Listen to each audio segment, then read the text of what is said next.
안녕하십니까. 열두조리연구소의 신용주 박사입니다.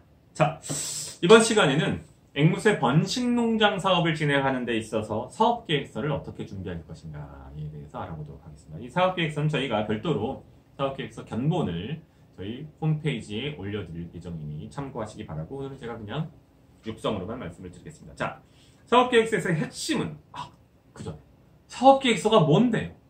왜 사업계획서를 작성해야 되냐요? 라고 말씀하시는 분들이 오시면 제가 뭐라고 말씀을 드려야 할지 모르겠습니다.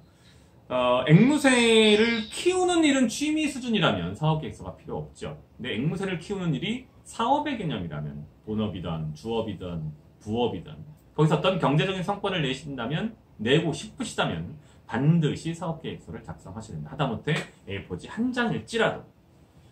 자, 그 사업계획서에 들어가는 주요한 내용들은 상황에 따라서 달라집니다만, 제가 오늘 간단한 내용들을 축차적으로 설명드리겠습니다. 좀 더 세부적인 사항은 저희 블로그에 올려져 있는 제 견본을 보시기 바랍니다. 자, 첫 번째, 시장 분석과 경쟁 상황 분석이 핵심입니다. 여기서는 제가 이클레터스 열상을 사육하는 경우를 한번 예를 들어보겠습니다. 시장 상황은 어떻습니까? 이클레터스의 경우 연간 제가 봤을 때 국내 시장에서 소요되는 디맨드의 어떤 시장 수요의 총 크기는 최소 1,000마리가 넘는 것으로 추정됩니다. 국내 자체 공급은 한 20-30마리쯤 되는 것 같습니다. 많이 잡아야 50마리. 제가 알지 못하는 모든 걸 다 할지라도. 나머지 한 200여 마리 정도가 밀수가 되고 있습니다. 여전히 시장은 약 750마리 정도 비어있는, 750마리 정도 비어있는 상황이죠. 이런 식으로 분석하는 겁니다. 경쟁 현황. 현재 국내에서 이클레터스를 번식하고 있는 분들의 전체, 번식을 시도하고 있는 분들은 적지 않습니다. 수십 분 이상, 아마 100여 분 이상도 될 겁니다. 근데 그 중에서 실질적인 성과를 내고 있는 분들은 제 기준은 없습니다. 어디에 누가 몇십 상을 한다더라, 어디에 누가 몇 상을 하는데 알이 나온다더라. 네, 저도 알고 있습니다. 내용들 다 상담을 통해서 직접 가본 사례도 있고. 상업적으로 가치가 없는 일들을 하고 있습니다. 실질적으로 경쟁자는 국내에서 없을 거고, 만약에 경쟁자가 있다면 밀수꾼들이 되겠죠. 또는 수입업자나. 근데 수입업자는 사실 이클레터스를 정상적으로 수입해서 정상적인 일반적인 시장 가격으로 판매한다면 거의 성과를 내지 못합니다. 수익폭이 아주 약합니다. 밀수꾼들도 생각보다 수익폭이 높지 않습니다. 밀수를 해서 알작업을 해서 이른바 큰 성과를 냈다는 분은 제가 아는 한 국내에 2-3명에 지나지 않습니다. 작은 부분, 이클레터스 10쌍 정도라면 새 가격으로 대략 4천여만 원 정도를 측정하는 것이 맞을 겁니다.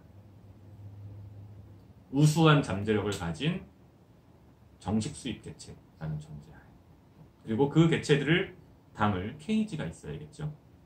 케이지는 현재 저희 연구소에서 자체 제작해서 판매하고 있는 케이지를 기준으로 완전 자동화한다면 최대 150만 원까지 쌍당. 그렇지 않고 최소한의 기본 옵션만을 집어넣는다면 대략 120-30만 원 선입니다.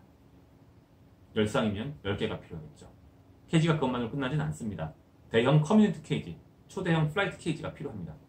대략 4m, 2m 정도 되는 높이 2m에 보통 200-300만 원 정도의 금액이 들어갑니다. 그럼 케이지를 확보하는데 대략 1,500만 원 정도의 금액이 들어갑니다. 기타 장비가 필요하겠죠. 제습기도 필요할 수 있고, 에어컨까지는 아니라도 난방기가 필요할 수 있고, CCTV가 있어야 될 것이고, 자동 IoT 통제장치가 들어갈 수도 있고, 그런 부분에서 수백만 원 이상의 금액이 들어갈 겁니다. 이런 건물이 있다는 전제하에 말씀을 드린 겁니다.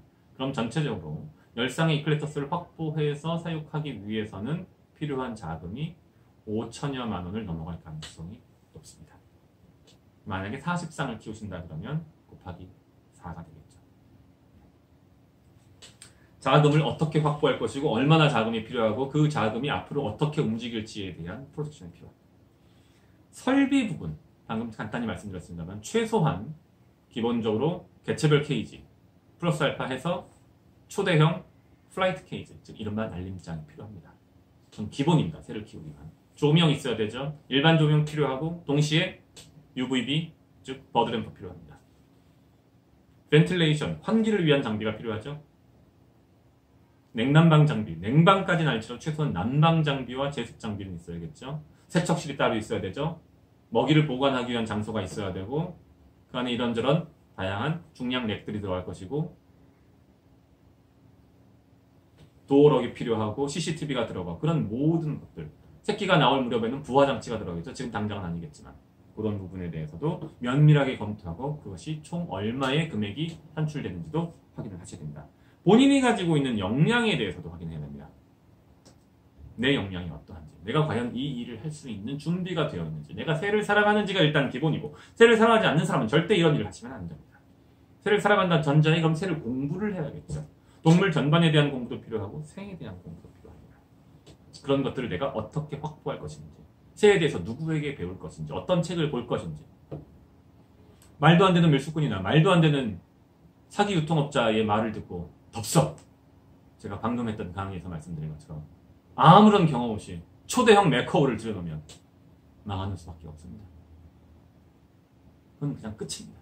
시작과 동시에 문 닫으셔야 합니다. 이 사업을 통해서 여러분이 무엇을 원하는지 사업 성과, 사업 목표와 거기서 얻을 수 있는 사업 성과에 대해서도 면밀히 검토하셔야 됩니다. 한 달에 100만 원이 필요한 것인지 한 달에 200만 원이 필요하신 것인지 내 생활비가 기본적으로 얼마가 들어가고 우리 가족을 꾸려나가기 위해서는 이 일을 통해서 얼마만큼의 수익이 나와야 되는지 확인하고 들어가셔야 돼요. 물론 많으면 많을수록 좋죠. 그건 당연한 말씀입니다. 많으면 많을수록 좋죠. 하지만 많이 벌려면 그만큼 많은 투자가 필요하고 많은 리스크가 있습니다. 그런 부분을 고려하지 않은 채 많으면 많을수록 좋지요 라고 얘기한 것 자체는 이 사업을 하시면 안 된다는 얘기입니다. 아무 생각이 없는 분이세요. 실례지만. 그런 분들이 사기꾼의 먹이가 됩니다. 수많은 사기꾼들이 여러분을 잡아먹으려고 으르렁거리고 있습니다. 그런 사기꾼에게 가서 전 좀 돈을 많이 벌고 싶습니다. 어떻게 하면 좋을까요? 라고 얘기하는 순간 아이고 요놈 잘 먹어. 맛있겠다. 포동통. 이 돈은 다 내 거. 하루에도 저에게 그런 사기꾼들에게 당한 분들이 두세 번씩 연락을 했어요. 전 정말 지겹습니다. 이제 그런 분들의 상담을 받는 거지. 왜? 이미 다 문제가 발생한 다음에 제가 더 이상 할 게 없어요. 사기임을 입증하기도 심지어 쉽지 않습니다. 하지만 사기죠. 이번 시간에는 여러분이 앵무새 번식 사업을 하신다는 전제하에 그 사업을 어떻게 영위할지 사업계획서를 작성하는 방법에 대해서 간략하게 알아봤습니다. 궁금하신 사항은 열대조류 연구소로 연락 주시기 바랍니다. 네, 열대조류 연구소의 심용주 박사였습니다. 감사합니다.